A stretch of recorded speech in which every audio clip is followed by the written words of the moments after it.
টাকা পয়সা সব নিয়েছে, রেপ করেছে, আমার সর্বনাশ করে দিয়েছে। তারপরে কি আপনারা এখান থেকে তুলে তাকে হাসপাতালে পাঠালেন? হ্যাঁ, আমরা জল বলছে, শুধু জল খাবে, জল ঢালছি, শুধু বলছে আমাকে জল ঢাল, জল খাওয়া। তারপর আমরা ডাক্তারকে ডাকি, ডাক্তার এসে বলছে স্লাইন দিল, একটা গ্যাসের ইঞ্জেকশন দিল, যদি গ্যাস হয়ে গেছে।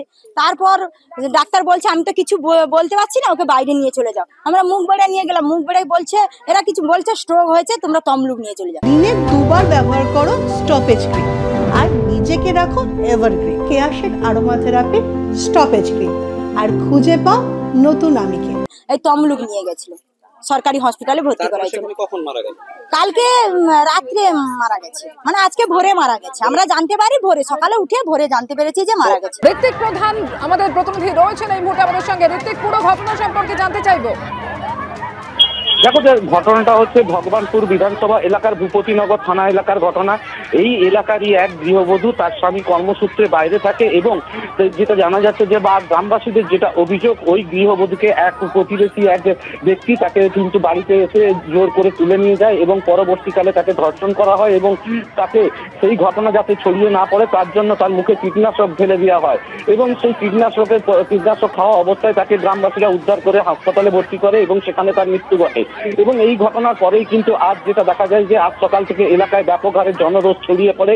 ওই ব্যক্তিকে তুলে নিয়ে এসে গ্রামবাসীরা গণধোলাই দিতে থাকে এবং পরবর্তীকালে ভূপতিনগর থানায় পুলিশ খবর পেয়ে সেখানে পৌঁছালে পুলিশকে ঘিরেও কিন্তু বিক্ষোভ চলে। এই মুহূর্তে ওই ব্যক্তিকে আটকে রাখা হয়েছে ওখানে এবং পুলিশও গিয়েছে ঘটনাস্থলে এবং পুলিশকে ঘিরে এই মুহূর্তে বিক্ষোভ চলছে। কারণ গ্রামবাসীদের অভিযোগ যে অবিলম্বে ওই ব্যক্তিকে গ্রেপ্তার করতে হবে এবং তার যাতে শাস্তি হয় তা সুনিশ্চিত করতে হবে।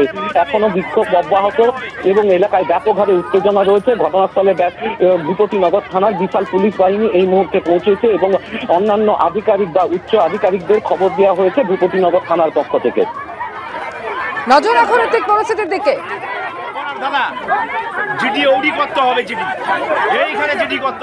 ফের রাজ্যে ধর্ষণ খুনের অভিযোগ, এবার এনকাউন্টার দাওয়াই দিচ্ছেন দেব।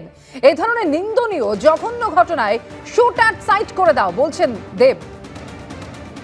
এরকম ধরনের নিন্দনীয়, জঘন্য, যত রকমের কুৎসিত ভাষা দিয়ে যদি এটাকে বলা হয় তো আমার মনে হয় এইটাকে নিয়ে আমাদের সবারই জাগা উচিত। মানে আর আমার মনে হয় কি এমন কোনো আইন, এমন কোনো কানুন, তার জন্য আমি তো বলছি শুট অন সাইট করে দেওয়া হয়। মানে এই ধরনের লোক যদি চিহ্নিত হয়, এই লোকগুলোকে যদি সত্যি ধরা পড়ে এবং তারা যদি করে থাকে কুকর্ম থাকে, তাদেরকে বাঁচিয়ে রেখে তাদের পিছনে সরকারি টাকা, তোমার আমার ট্যাক্সের টাকা নষ্ট করে লাভ নেই। কিন্তু যেহেতু আমি পাবলিক রিপ্রেজেন্টেটিভ, আমি এই শব্দগুলো ব্যবহার করতে পারি না, বিকজ আমাকে একটা কনস্টিটিউশন ল, আমাদের ডেমোক্রেসি অনেক বেশি স্ট্রং। কিন্তু এমন স্ট্রং হলেও আমরা আমাদের মা বোনদের বাঁচাতে পারছি না। এটা সত্যি আমাদের ভাবার বিষয় এবং আমি যেহেতু একটা পাবলিক রিপ্রেজেন্টেটিভ, আমারও অতটাই দায়িত্ব। আমাদের সবার ভাবার বিষয়, সমস্ত দলের ভাবা বিষয়, কে মানুষের মধ্যে ভয় না থাকলে এই ধরনের ঘটনাকে আটকানো যাবে না। এমন কিছু নিয়ে আসতে হবে, এমন কিছু করতে হবে যেখানে এই মানুষগুলো এই যে মানসিকতা নিয়ে ঘোরে তাদের মনে ভয় ঢোকাতে হবে, এমন কিছু শাস্তি দিতে হবে যাতে অন্য মানুষ করা তো দূরের, ভাবতেও যেন তাদের মধ্যে ভয়টা থাকে।